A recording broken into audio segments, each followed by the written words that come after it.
Monsoon का हाल तो अभी आप कह रहे हैं यहाँ ठीक है, बारिश शुरू हो गई बहुत जगहों पे। मानसून अटक गया था जो बीच में, वो थोड़ा-सा आगे बढ़ता हुआ दिखा है। इससे थोड़ा-सा लोगों को खुशी ज़रूर हुई है। लेकिन जून में अभी तक देखिए लोग कह रहे हैं कि 40-42% के आस-पास डेफ़िसिट हो गया है अभी तक का। तो ये आंकड़े तो बड़ी चिंता वाले हैं। नहीं, बिल्कुल, और वही दर्शा रहा था बाजार में भी। मुझे लगता है कि इसी कारण से हम ये जो ईरान और यूएस की डील के बाद भी हम जिस स्पीड से चलने चाहिए थे, पर्टिकुलरली चूंकि हमने अंडर परफॉर्म किया था, तो मेरा ये मानना था कि रैली थोड़ी शार्पर होनी चाहिए थी, बट वो हुई नहीं।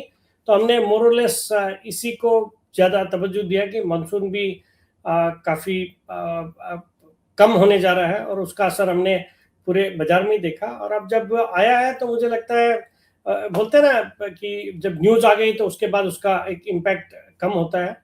तो वैसे ही अब मानसून आ चुका है, तो अब जो मुझे लगता है काफ़ी हद तक हमने बाजार में जो वीक मानसून को ऑलरेडी डिस्काउंट किया हुआ है। जी। अच्छा, कच्चे तेल पे अभी 75 के आस-पास कुछ भाव दिख रहा है, ये ब्रेंट फ्यूचर है।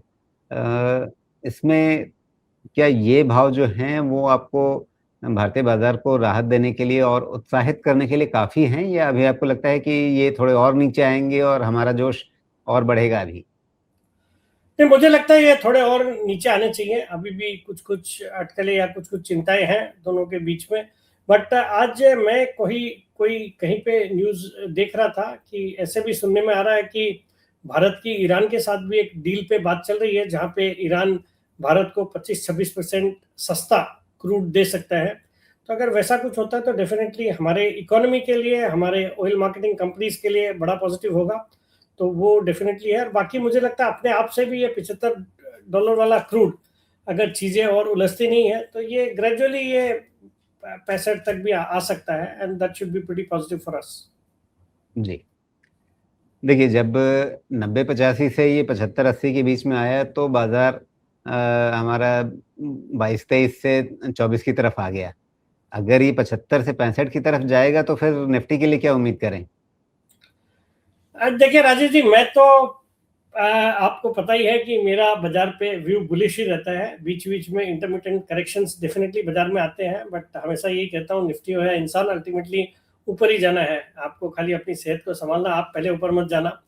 तो बाकी निफ्टी पे बुलिश हूँ। मुझे लगता है ये जो फाइनेंशियल ईयर है जो अभी चल रहा है, इस फाइनेंशियल ईयर में we should certainly make new highs on the Nifty.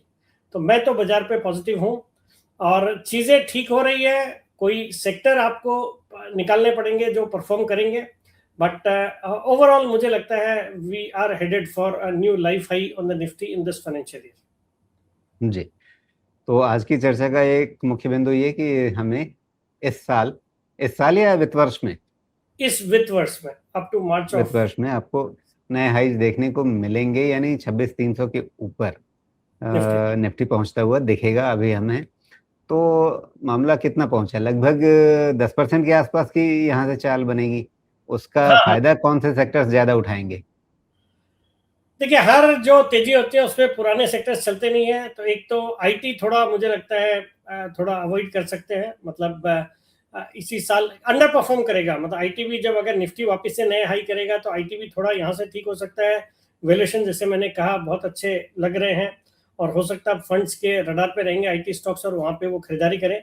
But जो सेक्टर प्रोमिनेंटली निफ्टी को सपोर्ट करेगा, वो मुझे लगता है, जिसकी अभी हमने चर्चा करी, बैंक्स और एनबीएफसी बहुत ही अच्छे लग रहे हैं। वहां पे बिल्कुल इन्वेस्टेड रहना चाहिए। कोई भी गिरावट आती है तो उसमें खरीदारी करने के मौके ढूंढने चाहिए बैंक्स और एनबीएफसी में।